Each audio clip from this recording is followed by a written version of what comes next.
Good afternoon, everybody. So I think that most people have managed to go through the buffet line at least once. Feel free to sneak out and get yourself some dessert, but we're going to get started with the panel so that they have enough time to talk to you about their topic. But before we get to the panel, I'm happy to introduce Bob Devaney, who's our current president of the Mathematical Association of America, to say a couple of words. Thanks, Jackie. Actually, it's a pleasure to be here. This is my first Legacy of R.L. Moore conference.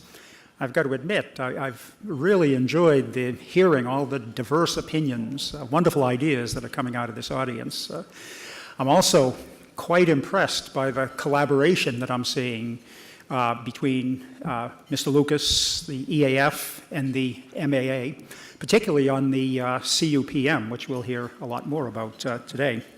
Of course, this is natural because all of our focus is on primarily the undergraduate mathematics education, so bringing these diverse groups together is a great idea. I've also found out recently that there's a very interesting connection between R.L. Moore and the MAA. In particular, Paul Zorn told me yesterday that either 5 or 6 of R.L. Moore's students actually went on to be president of the MAA, which is kind of amazing. Now, the first 2 initials in my name happen to be R.L., and I'm really a topologist at heart, but unfortunately I wasn't one of those 5 or 6 descendants of R.L. Moore. In any event, thank you all for coming. I hope you enjoy the rest of the conference, and I'd like now to turn it over to Martha Siegel, the head of CUPM.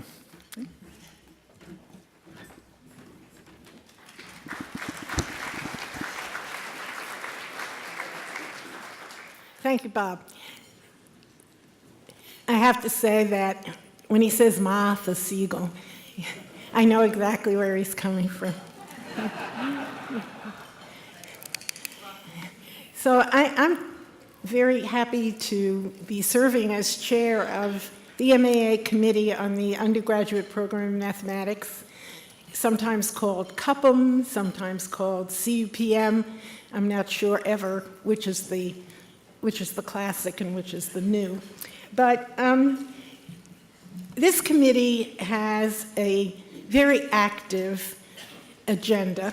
It has for many, many years. Many of you have undoubtedly read materials prepared by the committee. And at this point on our agenda is the preparation of a new guide, a curriculum guide to majors in the mathematical sciences. The guide used to be talking about guides to majors in mathematics, but we have expanded so much in the area of mathematics that we're trying to be as inclusive as possible. And we have set up a system that we hope will eventually turn out to give us a really good guide to the next 5 to 10 years, though we expect that we'll be active in adding on things in a regular way. In order to write this report, we opted to kind of go in 2 directions. One, to get areas that are mathematically strong to actually put together some recommendations for programs such as mathematical biology, actuarial science, statistics, various parts of computing, engineering, operations research, and at the same time to have a parallel opportunity for us to look at the coursework that we offer. And so we have 2 groups working at the same time. One is what we call the program area study groups, and they are looking at programs. The other, about 20 course area study groups. So today, we're going to do kind of a little bit of each. And the first speaker will be Angie Hodge. all of you know Angie from the University of Nebraska at Omaha, and she is a member of the Committee on the Mathematical Education of Teachers. They prepared a report for CUPM on essentially the topic, designing a math major for pre-service teachers. And we're talking primarily about middle school and secondary school, although perhaps we can also add on that we expect our elementary teachers to have a strong mathematics background, of course. The second speaker is Diana White, who's at the University of Colorado, Denver. She was a member of the course committee on abstract algebra. Abstract algebra taught in very many ways in different places, and I think you'll agree that both of those groups needed to at least make themselves aware of the common core state standards we have in many states now, and to think about how the next 5 to 10 years might change the way we educate teachers. I think IBL is an opportunity to teach teachers, help teachers learn about teaching, independent of all the coursework in some sense. And so it's a great chance for us to be here to talk about this. And Michael Pearson, who is the executive director of the MAA, is going to talk about a project at the MAA specifically for helping teachers in the classroom. So with no further ado, how about Angie?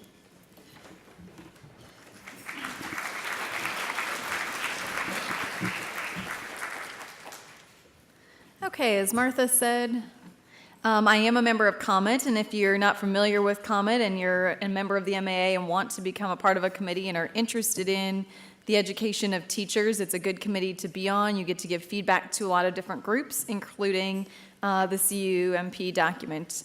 So COMET is the committee to lead initiatives, to provide feedback. There's both mathematicians and mathematics educators on the committee to give our ideas and opinions on what should be, what we want our pre-service teachers to learn and how we want them to teach in the classroom.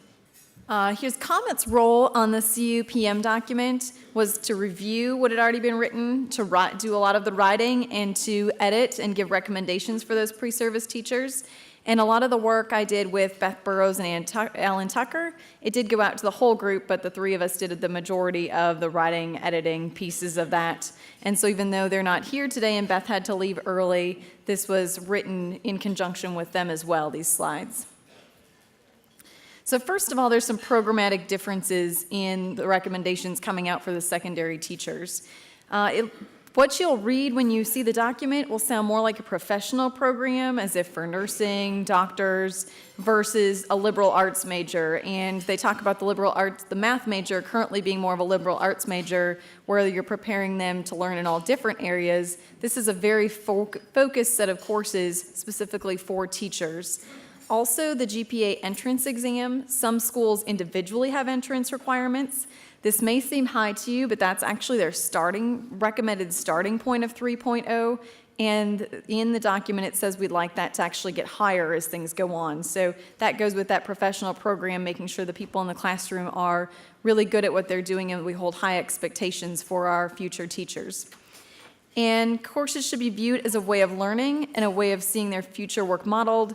And I've made a little note on IBL there. So this is why this is at this conference. It's not only here's the material they need to learn, but also a big focus and in alignment with the MET2 report as to how we teach these courses, and that we should be modeling in our math classes, not just education, how we want our teachers to teach. Some coursework highlights. You'll notice some things that are a little bit different. The specialized content courses, now we're used to this for elementary education. A lot of places have 2 or 3 courses, math for elementary school teachers, but the math for secondary teachers is still hit and miss. There's not really anything at most universities that you see a lot of courses. There's a lot on here, right? There's abstract algebra for teachers, which Diana will talk about more. The geometry, most schools it's already set up as geometry for teachers. Mathematical structures for teachers, real analysis for teachers, and even a statistics for teachers, and that's a big part talking about that our statistics courses as they currently are, that aren't necessarily serving our teachers, especially with the Common Core coming out and having a new focus on moving some of that teaching of statistics to an earlier level and in the coursework.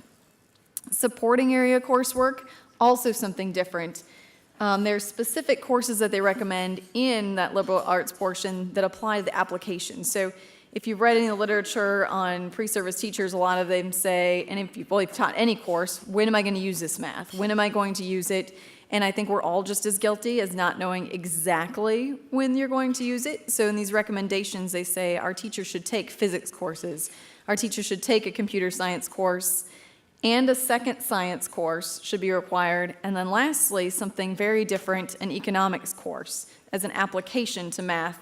So that's what the CUPM document is recommending they take. Now, they do have a lot of different suggestions. What if you're a small school and can't do all these separate for teachers? How can you modify that? And there are sample syllabi that will be given for most of these courses, as well as modifications for smaller schools to fit the needs at your school. Again, the IBL portion of things, there's a huge importance on how the courses are taught. So not just teaching lecture style. With the new Common Core, there's a focus on mathematical practices. Actually, if you look through the mathematical practices, it's basically doing IBL. If you look at the list up there, first of all, the teachers are often teach the way they're taught. Even if we in our methods courses say, here, model this, do this, do this, if they've only seen math taught in lecture style, that's probably what they're going to do when they get to the classroom. The MET2 report, which the CUPM document cites, says teachers need experiences struggling with hard problems, discovering their own solutions, reasoning mathematically, modeling with mathematics, and developing mathematical habits of mind. What does this sound like? IBL, right? So I would highly recommend, and very soon, as talking to Beth, there will be a public showing of the high school, the middle school, high school documents, looking through it, reading through it, thinking through, and in your own ways, and how you can make those connections with IBL. Other suggestions to consider, as most of us teach in math departments, or if we don't, we're highly close, we're math education and highly tied to a math department. Technology in the past has often been a course often taught in the education department. Here's how you use calculators, here's Mathematica, Maple, separate, but not integrated. And this document recommends that technology not be separate, and we actually model how the technology is used in our own classes. So if we're teaching calculus, we teach our teachers how to use a graphing calculator well. Now, I'm just as guilty as anyone else. I didn't allow any sort of calculator in my classrooms for years, afraid that I didn't know how to use it well. And this last year, working with Janice Reck, who works with AP teachers, she's taught me how to use it well, use it as a conceptual tool, use it as a way to teach IBL. So if you are able and willing to work with people that know how to use these well, they can be integrated in our math classes to make our math more challenging and our students think more deeply and even more inquiry-based. So that's a huge piece of that, thinking in all your courses, how can you integrate technology in a way that's not here, push the button, plug and chug, and to model how our teachers can use that. Something else that's different in the past. In the past, we've often had history of math as a course the teachers check off, and an important course we think. Well, it's actually suggested that this history be integrated into all courses, and that we have a historical background as to why we're teaching calculus, why we're teaching trig, whatever we're doing, we actually integrate that history into what we're teaching as well. So that's something that we should all be aware of. And as you listen to the rest of the panel, I encourage you all to think of what are the connections related to IBL that you hear, and what are the opportunities? So I don't think we should think of this as here's a bunch more things we have to do, but instead as the group we are here interested in inquiry-based learning, what opportunities does it afford at this time when we are thinking Common Core, mathematical practices, letting this stuff come into the math departments? How can we use as an opportunity to help pass along inquiry-based learning and help others learn about something that we're all passionate about? And Diana will now talk about a specific course and how some of these things might look modeling them in an abstract algebra course.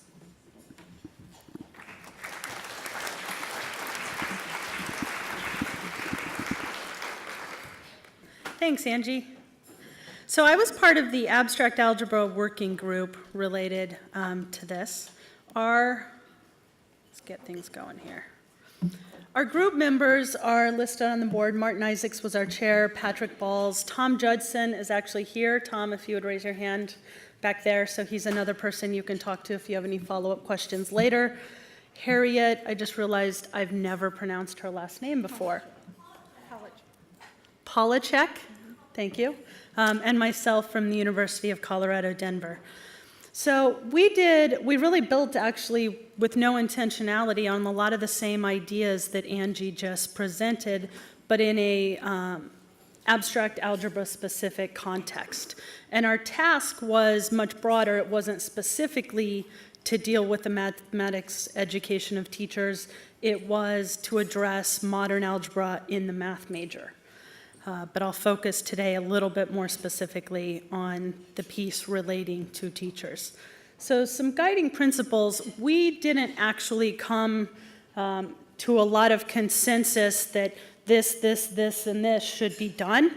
In fact, a common theme that seemed to emerge from our committee is that there are many different ways to do a lot of this and to do it well. And so that would be more of an overarching thing. We talked about a lot of the variance of our students as one of our guiding principles, that a lot of students are in the courses for very different reasons, and we need the course to serve a variety of different populations. We did come to a pretty good consensus on the prerequisites that we thought linear algebra and an introduction or some initial exposure to reading and writing proofs are really very important to access the content at the level that we want students to be able to access it. However, we actually didn't come to a very prescriptive aspect of course content. We debated back and forth, had lots of discussions, and looked in the literature a little bit even to see, rings first, groups first, which specific group topics, what's the balance between group theory versus ring and field theory in a first course, et cetera, and ultimately came to the conclusion that there isn't a consensus, there isn't enough information out there, there's not a research base to come to a definitive conclusion there or a definitive recommendation. We also addressed pedagogical techniques only to the extent of the very last one there, actually, the importance of students' active engagement. So we really emphasized that the literature out there is very solid at this point, as I think everyone in this room already has at least an intuitive understanding that students have to engage with the mathematics. But aside from that, we shied away from any, this way of implementing it is better than that, et cetera, and left the door wide open for implementing IBL well versus a project-based learning course and so on. And we did recognize the importance of technology and using that effectively and how that's changed over the past 20 or 30 years of how you can use that in upper-level math classes. So just briefly, we had a list of cognitive learning goals of what we wanted students in a modern algebra class to come away with. Some of that was the logical coherence, building and using and creating examples based on formal definitions, communicating mathematics. Here's a real big tie-in to IBL, conjectures, justifications, and integration and application of the various course concepts. So when we put this, we took those as our basic framework, and then we said, let's produce one sample syllabi for what could be an initial abstract algebra course for all math majors, one geared specifically at teachers, and then a potential second course in abstract algebra.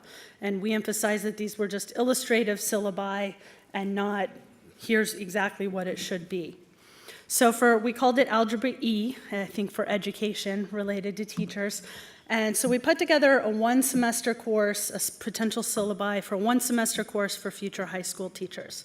We really emphasized getting in line with the professionalization of the teaching core, that this should be as rigorous as what we called Algebra A, which is just the traditional first introductory course to abstract algebra.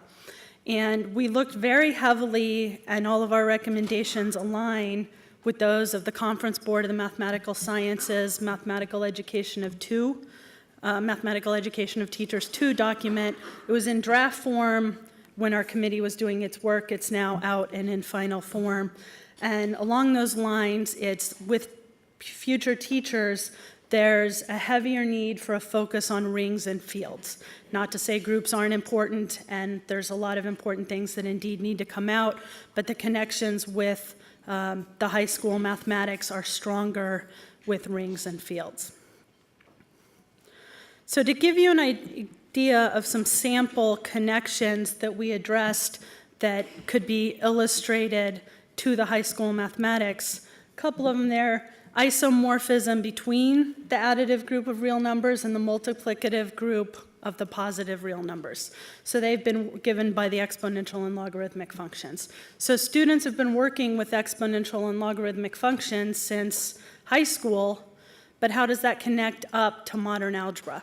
Or how does modern algebra connect back to that, however you want to view it? Bridging those gaps. The Common Core that these teachers will be teaching focuses much more heavily on a transformational approach to geometry, which has many natural connections to modern algebra and so on. And so helping students see and make these connections. So understanding that maybe these are obvious to us, to somebody just learning and at the intro level of a math major, making and bridging that gap and making those connections is a very advanced skill, and they need help and support in developing it.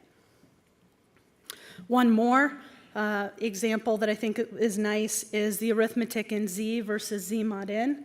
And so modular arithmetic there, bringing out the concept of zero divisors, et cetera. Students have informally been using that concept of a zero divisor when you factor a polynomial and solve for the roots. So they've been using that informally, but never with the bigger picture of the algebraic structure behind it. We also talked about some challenges that also overlap with things that Angie talked to us about. One of these being simply the number of students in the major. A lot of the places preparing teachers don't have enough students in the teacher preparation program to run specialized courses in 5 different areas like they had listed there. So how does that work in those smaller settings? How do you actually implement this and so on? Another thing that we struggled with that went beyond just the mathematical education of teachers was what is the goal of the math major? And how is it different now than it was 20 or 30 years ago? And our task wasn't to think about that broadly, but it came up in that what somebody heading on a trajectory straight to grad school might best be served by may not be the same as what a general math major or somebody working on preparing who's a future teacher would best be served by in the courses. And asking ourselves, is the traditional course a remnant of thinking in terms of preparing students for grad school in mathematics? So another thing we talked that came up as a challenge in our group is colleagues and tradition. There's a lot of impetus of, groups first. Here's how you do groups, rings, fields, and Galois theory. That's an introductory level approach to modern algebra. That's how it's been for 30 years. It worked well for all of us. So why don't we just keep doing that? Is that momentum there, and trying to encourage with our approach, making sure we were thinking more broadly than that and leaving the door open to a lot of transformation over the next decade or two.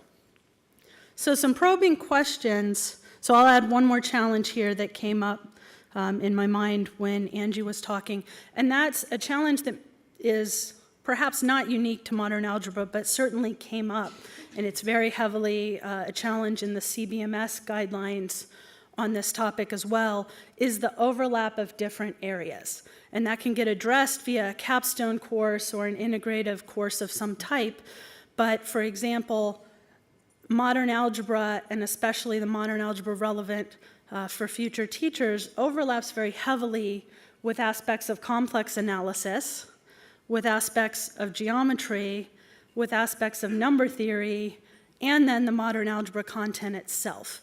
And there's probably no way you can realistically do all of that in one course, so how is that then infused throughout the variety of the different courses that teachers are taking, and how do those courses together prepare the teachers with what they need. So a few probing questions that I thought would be worth thinking about. This first one here is, what's best for teachers really that different from what is best for math majors? So I quit following tradition and doing what I had been used to, which was a groups first approach to modern algebra. And I'm even a ring theorist, and I've always done a groups first approach to modern algebra until last spring when I first taught it out of the Hungerford text for undergrads and did that rings first approach. And then I'm doing it again this summer that way. And what I'm finding is that all of the students, or almost all of the students, are actually falling in love with this fact that they're like, wow, I've been doing all these things, and there's all these connections back to grade school mathematics and high school mathematics that I never even thought about.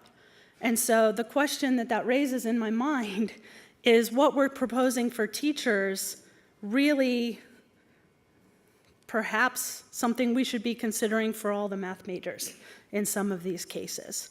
And so I think that's a question that a broader discussion and more intentionality with this audience and other audiences is worth starting to have. And then I think Martha is going to make a note and remember to talk about this later because this came up over lunch. How do we share course ideas and materials more broadly? When we went out there to do our kind of lit search, background search, et cetera, it's so hard to find any of your materials now because they're posted on Blackboard or whatever your learning management system, do I have that buzzword right? Whatever your phrase is, Canvas, et cetera, eCollege, they're hidden behind those now, and so they're not out there to see and build on as easily as they were when people used to post them just to their personal websites. And so a forum to share that is something we think could really advance the community in moving forward. And that's actually all I have, so I'll hand it over to Michael.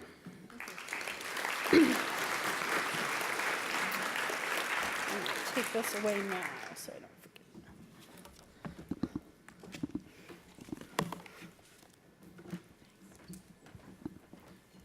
Thank you, Diana. So I'm pleased to be here and have very little to say to follow up on exactly what these folks are already saying, but I can always come up with a few things, as anybody who knows me will say. And I do want to respond. Martha talked a little bit about the history of CUPM, and I want to point out that if you're not familiar with CUPM, there's a tremendous history, in fact. CUPM has been a core part of MAA, who we are as an organization, since the late 50s. And if you go to the MAA website, maa.org/CUPM, you can find an archive of reports going back all the way to the early years of the committee. I think the first reports were, well, there were sort of meta reports coming out as in the late 50s, and then substantive reports on the undergraduate program in the 60s. And I think what Diana spoke to about struggling with the structure and content of the courses, those are precisely the right questions. And what Martha has encouraged all, as chair of CUPM, and what is now happening is that we have groups working on all kinds of courses, both traditional courses as well as what we might call newer courses in mathematical modeling or financial mathematics or mathematical biology that are asking these same kinds of questions.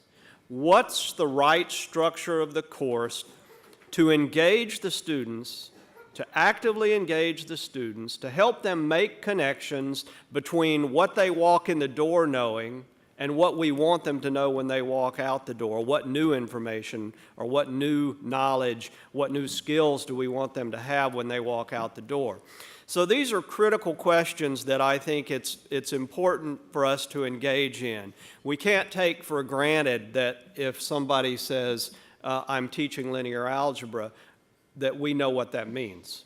We have to ask those questions. We have to engage in those discussions. Another question that was raised was, well, how are we going to continue these discussions, and how are we going to share this information? And we're struggling with that one too. Technology makes a lot of things possible now that weren't possible certainly when I was in grad school. There was no interweb at that time. And we're looking at mechanisms, what we are sort of referring to as course communities, which will allow groups of common interest to come together, to share ideas for courses, and to engage a broader community in just the kind of dialogue that Angie and Diana were suggesting, and that Martha has been encouraging among all the course groups. So what you heard was really a snapshots for particular course groups that are happening. I don't even know, I've lost count, but something like 24 different course groups and half dozen or so program groups, maybe a little more. A dozen of those. I mean, it's a big, complicated machine, and we met for the last 2 days before this meeting to talk about current status and to work on that. And so I encourage you to keep your eyes open as information from that work begins to roll out, probably middle of next year. There may be even some preliminary information by the end of this year that you can react to. But again, a central theme of that is the active engagement. So I'm going to change a little bit now and talk about some things we're doing as an organization that we hope reflect some of those themes. The MAA our centennial is in 2015. We've been around for about 100 years. And for about nearly 70 years, we have sponsored a high school contest in mathematics. The current version of that is called the American Mathematics Competitions. When I was in high school, I took the MAA high school math exam. So it's changed names over the years, but it's really an interesting program. We bring together mathematicians who construct very interesting, challenging kinds of problems for the students to engage in. And it's not the standard problems. It asks students to make connections between different mathematical ideas and to think more broadly about mathematics. But one of the things we realize, if we're talking about asking students and teachers to engage in this mathematics, that treating it as a one-off, sort of a one-day event in the academic year is not really a productive way to go about that. Now, a great high school teacher who is going to understand that anyway, and they're going to use the content of these 70-plus years to sort of drive discussion and engage the students prior to the actual contest day or competition day. But we decided that we needed to help support teachers, especially as the Common Core standards in mathematics are coming into play, and teachers, there's actually an opportunity now because the schools are recognizing the need for guidance in how to bring some of these new ideas into the classroom. And we recognized that the kinds of problems, the kinds of content that we have been promoting for 70 years already reflect the kinds of thinking and the kinds of skills that that the Common Core standards are aiming for. So how do we do that? Well, again, we've got a long history, we've got a lot of content. We want to encourage the teachers to use this content, not just on the day of the competition, but to help students. So we realize we need to provide that guidance, and we need to tie the materials explicitly back to the Common Core. To do that, we need somebody who, and to do that on a broad scale, we wanted to take advantage of technology. So we can't obviously go into every high school or work with every teacher. As Tatiana pointed out, there's a big community of people interested in math circles. That's one way of engaging teachers and students, but we have to find other ways. We have to find lots of mechanisms to do that. Now, yesterday, before or after I gave some introductory remarks, I was greeting my former boss, the person who formerly had my job, Tina Straley, and she said, I couldn't help but think when I saw you that since you've gotten this job, your hair has turned completely gray. Well, I think that was one way of saying that maybe I'm not the right person to reach out to young people.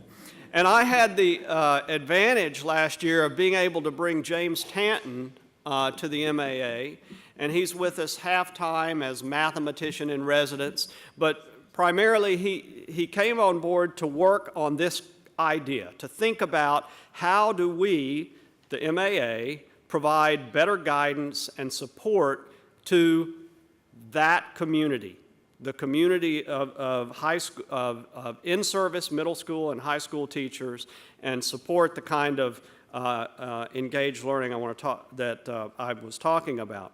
So he's working on materials which are going to be web-based, or some of it's already on the web. We're calling it in draft form Curriculum Inspirations, and it really is in early form. But I want to give James. Actually, I'd hoped James was going to be here. If you've ever seen James talk, he's a very interesting speaker, and so I wanted him to be here. He couldn't make it to this conference, but I nevertheless want to give him a chance to speak for himself. So I did bring along a little video, a sample of what we're trying to develop to go along with some of the contest materials and written materials that give guidance to teachers on how to introduce it. So, Banning, if you have it ready to go.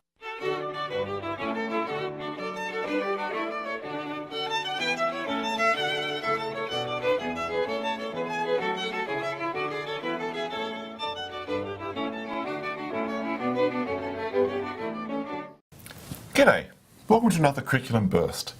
Here's a lovely question for middle schoolers on geometry or possibly algebra. Here it is. All right. The strategy I'm going to employ here is actually strategy number 4, which is to draw a picture. Seems very natural here. So I'm going to draw a picture of 2 trees. We've got one tree. Let's have fun drawing a picture. There's a very strange blobby tree. And a second tree. That's it. 2 trees. Not very good picture, but doesn't matter. But we're told in the question one is 16 feet taller than the other. So I guess this distance here is 16 feet. And we're also told that the heights of the trees come in a 3:4 ratio. Now, when I think of ratios, I don't normally draw pictures, but I'm going to try to draw a representation of that ratio in this picture I have on the board now of 2 pictures, or 2 trees, 2 very strange trees. So one tree and another tree come in a 3:4 ratio. So maybe at first thoughts I'm going to say this is 4 units high, and that's 3 units high. But that might be a strange thing to write, given that these are some strange units I don't know about, but that's definitely units of feet. Maybe another way to depict a 3:4 ratio is to call this 4 of something and 3 of something. Now, look at this picture. I've called it 4x and 3x to represent the 4:3 ratio of the heights of the trees. I can stare at this picture and see what x is right now. Can you see it? If you'd like, go have a look at the Curriculum Burst essay with this problem. It actually goes through the solution here and actually gets some lovely extensions to this problem too. So there's lots of fun to be had with this question. Thanks. Thanks for watching. For more curriculum inspirations, please go to our website. Lots of great stuff there. As James referred at the end of the video there is a website. The URL's not on the video yet because it's not on the web yet. As I said, this is in early development, but you see he also referred to an essay that goes with this particular video that extends the problem. He also referred to problem-solving strategies. So he's writing essays. Actually, there are some elements of those I think that are already available that talk about broad problem-solving strategies that are tied directly to the process standards in the Common Core standards. But the whole point is to provide a library of materials that help teachers tell a story in the classroom that about a variety of kinds of mathematics that ultimately points to the value for us of participating in the American Mathematics Competition, because actually we do have to stay in business at some point. So we do want them to actually participate in the contest after they've used all the free stuff. So anyway, that gives you an overview of that particular project. Again, I encourage you, keep up with what's happening with CUPM. Be looking for opportunities to engage with the members of the writing groups at Math Fest this year and at the joint meetings in January, which will be in Baltimore. And keep an eye out on our website. Actually, we're going to be launching a new website about mid-July, so I encourage you to wait till about the 1st of August to even look at it. But once it's there, take a look for James' stuff as well. So thanks very much.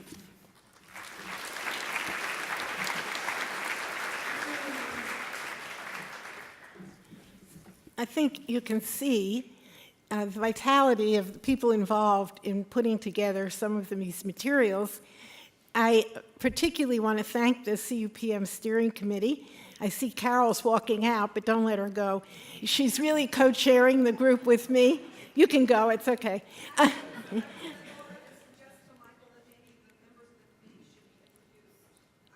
I was going to do so. Would you like to stand up? The members of the steering committee, please stand. I know there are more of them here.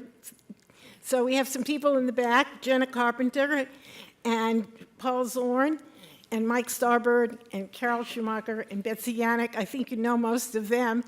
And David Brassoux in the back. He sat down faster than I could catch him. And where's Joe? And Joe is here. Joe Malkovich is chair of the MAA Committee on Mathematics Across the Disciplines. As mentioned before, Beth Burrows had to leave, but she is chair of COMET and is working with us on this. And I have to say that the committees of the MAA have been instrumental in providing material. We have committees on assessment and articulation and so on, and they've all helped us a great deal. Putting all this together, we now have, as Michael mentioned, 4 to 5 people on each of these 20 or so course groups, so there are 100+ people working on that. 4 or 5 people on the program groups, there are about a dozen of those. So altogether, I think we have about 200 people involved in some way or other, and we're trying to get as much input as possible. So if you meet one of these people and you have a particular interest in either a program in mathematical sciences, this doesn't mean necessarily a major. It could be a concentration, a minor, a double major, a totally integrated major. If there are things you're interested in, please pick one of us and bend our ears. It's fine. One of our principal themes, I would say, is that we hope that math departments will seriously review their offerings, seriously review their programs in light of the modern world, and take into account what their goals are, and to particularly and intentionally try to devise good programs for their students that help students toward maturation, toward these goals. That things like IBL, even in moderation, have the distinct advantage of helping students get to a point where they can do amazing things by the time they graduate from college. Most of the people we spoke to in graduate schools and in industry have encouraged us to make sure students learn how to work in groups, learn how to write, learn how to speak, have research experiences, and all of this is what we're trying to build into our programs in an intentional way. I want to take 1 minute to thank Harry Lucas and the support of EF in getting us all here so we could meet. It's been a very, very good meeting for CUPM. And I want to take one more, just the note about something Michael said about course communities and perhaps program communities online at MAA that we can begin to add to, because one of the themes I've seen here is the desire to get materials, to look and find things that we can use as we want to improve our courses. At this point, I would like to I think we have a few more minutes for questions, and I hope we'll have some. So speak up. Microphones are back there. Tatiana? I find it very puzzling and unfortunate that you recommend to eliminate a math history course, because a good math history course is the only course where students see the connections between all separate parts of mathematics because of that they learned so far. I think there is controversy. At my own institution, we were forced to drop it for reasons which have to do with you teach, so I probably shouldn't talk too much about it in Texas. But I think part of the recommendations of COMET is that the connections be intentionally put into our courses. In other words, the connections among different parts of mathematics should not be an afterthought in a separate course, but we should think more seriously, especially I think it's possible with technology, to introduce more visualization in almost everything you do and to show more about the connections between algebra and geometry for sure, to talk about functions in various contexts. And I think we need to make a real mental note that this has to be done. It's not always an obvious thing. But I'm not going to defend dropping history because it broke my heart when we had to do it. It's an elective, but if you take it, if you're a student in secondary education mathematics at my institution, there's practically no place in your program for electives if you started with Calc 1. So it's a deficit. I think I would add, is this on? Yep. I think I would add that really it also is a challenge for us then, and probably a good thing for us to think in our courses, how can we show those explicit connections as we're teaching? Because if not, the students don't, when it's in a history course, they learn a lot, but yet it's seen as separate versus seeing how the mathematics grows in the courses we're teaching and the historical reasons behind that. And I think that's somewhat what James Tanton tries to do with his teaching also, is if you read his curriculum materials, he tries to integrate the history into his curriculum books. And I think that's the vision there, that it doesn't go away. And in fact, instead, all of our majors learn it as a part of the courses they're taking. And if I can just add one more thought there, I don't know that I think I'm agnostic at the moment on how I feel about that. I think I share Tatiana's concern and the perspective perhaps of the committee. I think one thing that we'd need to think very carefully about there then is how do you support faculty in doing that? Because most faculty don't have the content knowledge related to history and math to actually do that. A couple of years ago, I read a really interesting article by Hung-Si Wu from Berkeley called The Miseducation of Math Teachers, and his recommendations are very much in line with the things you're suggesting. And one of the big ones is that teaching them math that could be brought to bear on the high school curriculum is not sufficient. We actually have to help them understand how to bring it to bear. And I've tried for several years, and I think I figured out some ways for geometry and real analysis, but I'm kind of at a loss for abstract algebra, which I'm teaching this fall. Can you help me? So I will say that there are some materials that I know of. I don't know the author, but there's a small book on algebra and symmetry, and we offer it actually in our graduate program in math ed. And it's very much integrated. I think I'm also a colleague of one of the people who started the Bridges conferences, and if you go to Bridges, there's an awful lot there about art, much of which is geometric, and a lot of algebra. So I encourage you to go to those too. David. Since no one else is standing in line to ask a question, perhaps I could ask a lighthearted one. Did James Tanton really learn to write backwards like that?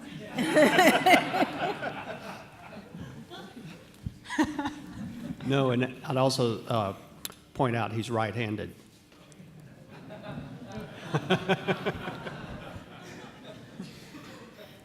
I said he learned Hebrew as a kid. Any other questions?